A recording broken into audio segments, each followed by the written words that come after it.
আসসালামু আলাইকুম। আমি হিউস্টন টেক্সাস থেকে বাহাউদ্দিন বলছি। আমি এখন রাইস ইউনিভার্সিটিতে পিএইচডি করছি। আমি অ্যাপ্লাইড ফিজিক্স 2007 ব্যাচ। আমি আমি আমেরিকায় পিএইচডি করতে এসেছি 2013-এ। আমি প্রথম 2 বছর ইলেকট্রিক্যাল অ্যান্ড কম্পিউটার ইঞ্জিনিয়ারিংয়ে মাস্টার্স করি। তারপরে আমি অ্যাস্ট্রোফিজিক্সে সেকেন্ড মাস্টার্স করেছি। তারপর এখানেই পিএইচডি কন্টিনিউ করছি। আমার কাজ হচ্ছে নাসার সাথে দুইটি মিশন নিয়ে। তো প্রথম মিশনটি হলো আইরিস মিশন এবং সেকেন্ড মিশনটি হলো কেপলার মিশন। তো আইরিস মিশনে আমরা যেটা করি সেটা হচ্ছে সূর্যের আউটার অ্যাটমসফিয়ারের সাথে অন্যান্য প্ল্যানেটগুলোর যে সম্পর্ক এবং তারা ইলেকট্রোম্যাগনেটিক্যালি যেভাবে একে অপরের সাথে যুক্ত আছে এবং একে অপরকে ইনফ্লুয়েন্স করছে আমরা সেটা বোঝার চেষ্টা করি। সেকেন্ডটি হলো কেপলার মিশন।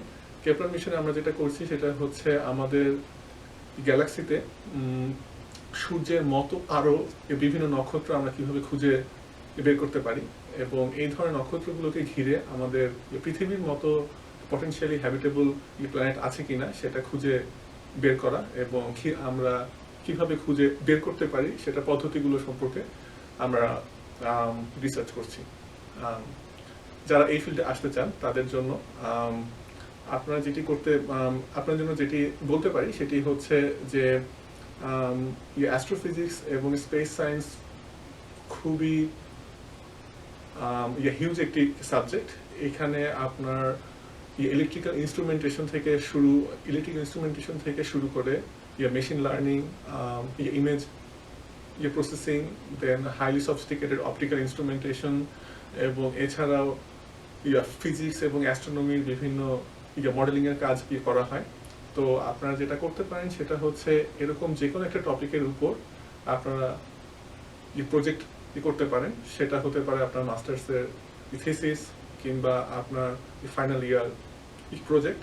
এবং তারপর যেটি করবেন সেটি হচ্ছে যে এই ধরনের স্পেস সায়েন্স নিয়ে কাজ করে এরকম কোনো আমেরিকান ইউনিভার্সিটিতে বিভিন্ন গ্রুপগুলোর সাথে আপনারা কন্ট্যাক্ট করবেন পিএইচডি করার জন্য। এবং আপনারা যদি এরকম কোথাও পিএইচডি করতে পারেন তাহলে অটোমেটিক্যালি ইন্ডাস্ট্রিতে আপনাদের দরজা খোলা থাকবে। দেশের কথা আসলে প্রথমেই বলবো কার্জন হলের কথা। কার্জন হলকে অনেক বেশি মিস করি, আর অবশ্যই বন্ধুদেরকে অনেক মিস করি।